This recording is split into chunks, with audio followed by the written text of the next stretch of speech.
La culture hip-hop est apparue à New York, dans le quartier du Bronx, au début des années 70.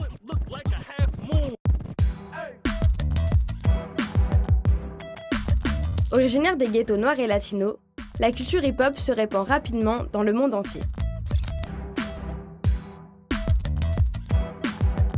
La culture hip-hop connaît plusieurs disciplines. Un de ces mouvements s'est démarqué et démocratisé. Le breakdance continue d'évoluer, mais a-t-il réellement trouvé sa place dans le milieu artistique? Ça fait exactement 21 ans que je danse. Donc au début c'était juste comme ça, parce que je voyais des gens faire ce qu'on appelle la coupole. Et quand j'ai vu des gens vers chez moi qui le faisaient en 93, j'ai voulu tester. J'ai fait du modern jazz quand j'étais toute petite, ma mère était prof, j'ai fait du classique, un peu comme toutes les petites filles. Et en fait, le break et le hip-hop, c'est vraiment la première danse que j'ai fait par moi-même. J'ai découvert ça par hasard à l'école, dans ma classe. C'était un pote qui m'a fait une vague comme ça, j'ai pas compris. Je lui ai dit, mais comment t'as fait ça? Vas-y, remontre-moi. Il est difficile de dater exactement l'apparition du breakdance. Nous savons que son histoire débute avec des gangs dans les quartiers défavorisés new-yorkais. Le but du breakdance, canaliser l'énergie des jeunes pour qu'ils s'expriment à travers une activité artistique. Sa création est associée à la musique. Elle est en partie à l'origine du mot break. Le mot breakdance, ça symbolise plusieurs choses.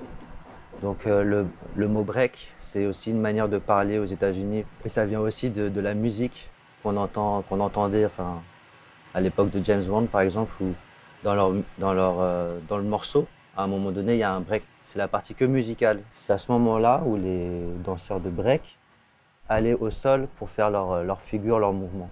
L'arrivée du breakdance a plusieurs versions. Il est difficile de déterminer l'original. Il reste néanmoins une explication connue de tous. Le break, ça a commencé dans les années 70 aux États-Unis, dans le Bronx. Ça a été influencé par une communauté qui était originaire de ces quartiers-là, qui était afro et latino. Et du coup, on y a retrouvé beaucoup d'influences musicales et artistiques dans cet univers-là. Donc c'était surtout quelque chose de pacifique, afin de rassembler les gens pour qu'ils puissent se divertir, au lieu de se faire la guerre dans les quartiers. Le breakdance, c'est une danse d'individualité. Ce sont donc des artistes qui se sont souvent formés par eux-mêmes et qui revendiquent de s'être formés par eux-mêmes. De ce fait, chacun a un petit peu sa légende. Donc en fait, l'histoire du breakdance, elle voyage, elle évolue, elle est très faite de toutes ces légendes. Le breakdance devient un phénomène spontané et un mouvement indépendant. Il s'éloigne de plus en plus du hip-hop.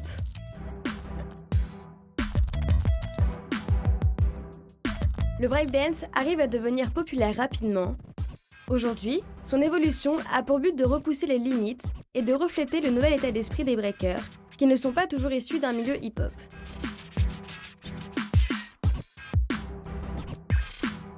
Les danseurs de breakdance, discrets auparavant, sont maintenant sur le devant de la scène. Cette danse-là, elle fait sa place petit à petit, parce qu'elle a déjà été sur scène plusieurs fois, mais elle n'est pas encore aboutie. Dans le milieu des danseurs, qu'il y a de plus en plus de danseurs professionnels breakers. Parce qu'ils font de la performance, ils sont très appréciés des événementiels, du coup ils gagnent leur vie et du coup ils ont une visibilité. Donc oui, évidemment, le break est en train d'exploser au niveau artistique. Le breakdance est en perpétuelle effervescence. Son succès est donc très rapide. Sa reconnaissance est marquée en particulier par l'apparition de programmes télévisés sur le breakdance et des nouveaux médias.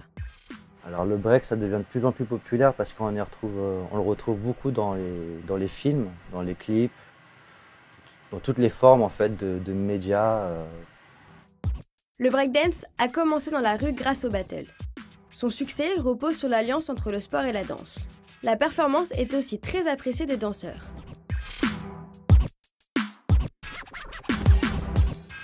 Le breakdance devient une danse populaire. Le cliché de danse de rue reste, mais il se transforme en mouvement artistique.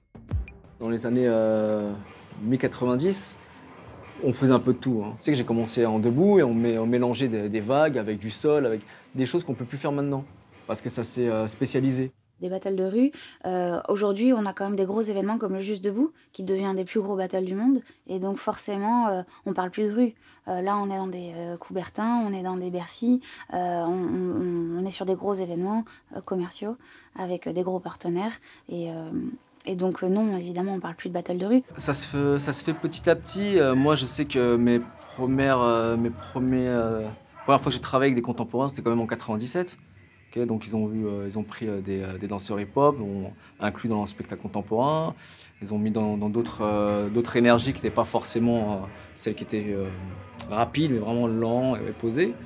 Et ça m'a ouvert des portes, mais je suis quand même resté dans le breakdance. Le breakdance n'a pas encore atteint le sommet de sa popularité. Les danseurs passionnés continuent de le pratiquer et ont envie de le partager. D'autres danseurs restent dans l'optique de la compétition. Les danseurs de break d'aujourd'hui, il y a différents profils. Parce qu'il y en a qui sont totalement axés dans la compétition, qui pensent qu'à ça, que c'est vraiment les trucs qui les motivent le plus. Et d'autres qui ont qui ont beaucoup plus d'expérience dans ce métier et qui sont passés un peu par toutes les facettes de cette danse et qui au final, pour finaliser un peu leur parcours, se retrouvent à faire de la transmission, donc à donner des cours, des stages, à voyager pour donner un peu leur vision de la danse. Tony et Laos font partie des danseurs passionnés avec l'envie de partager. Tony a trouvé un moyen simple de transmettre sa passion et sa technique pour le breakdance. Paris réussit avec son projet de créer l'association Breakdance Crew. L'association Breakdance Crew, c'est déjà à la base, j'étais un danseur, je dansais à Châtelet quand j'avais 15-16 ans. Et par hasard, grâce à mes parents, à mes voisins, etc., j'ai eu Internet avant beaucoup de personnes. Donc j'ai créé un site qui s'appelait Breakdance à Paris, qui était le premier site francophone sur la danse hip-hop sur Internet. Et de là, en fait, j'avais mis en place un forum. Et avec le temps, à force de recevoir toujours ces mêmes demandes, on s'est dit pourquoi pas créer une structure dans laquelle on proposera ce genre de choses. Et c'était aussi une manière pour nous, danseurs, de se créer en fait du travail, entre guillemets, pour justement transmettre aux nouvelles générations. Laos l'a suivi dans son aventure. Contre toute attente, il donne aujourd'hui des cours de breakdance aux plus jeunes. Il a commencé à donner des cours à contre-cœur, mais aujourd'hui, il ne pourrait plus s'en passer. C'était pas quelque chose que j'avais planifié à l'avance. Je voulais être danseur. Quand j'étais petit, je voulais pas être danseur. C'était pas ça mon but. Et ça s'est fait petit à petit, j'ai eu des opportunités, je les ai prises et fil en aiguille, je me retrouvais être professeur de danse. Quand on a commencé à danser, c'était instinctif. On reproduisait plus ou moins, on n'avait pas les techniques. Et avec le temps, maintenant, on comprend comment on fait.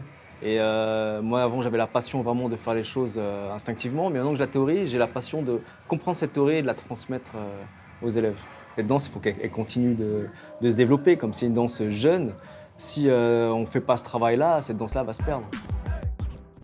De par son professionnalisme, Laos est un modèle. Il a participé à la Battle of the Year, une des plus grandes compétitions, pendant plusieurs années.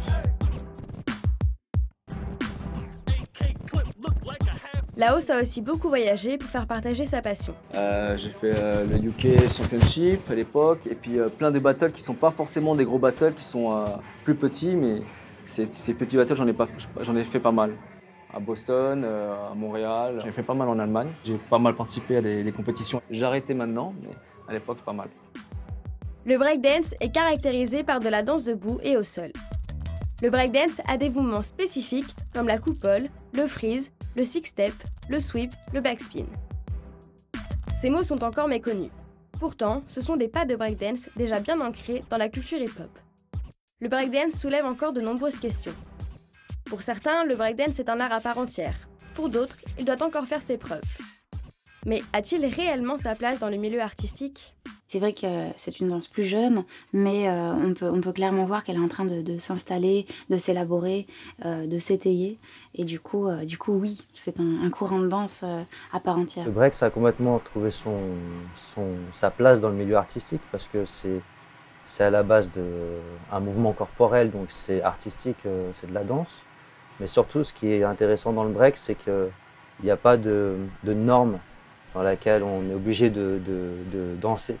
C'est-à-dire que on prend son inspiration de tout style de danse, comme la salsa, le tango, la danse africaine, etc.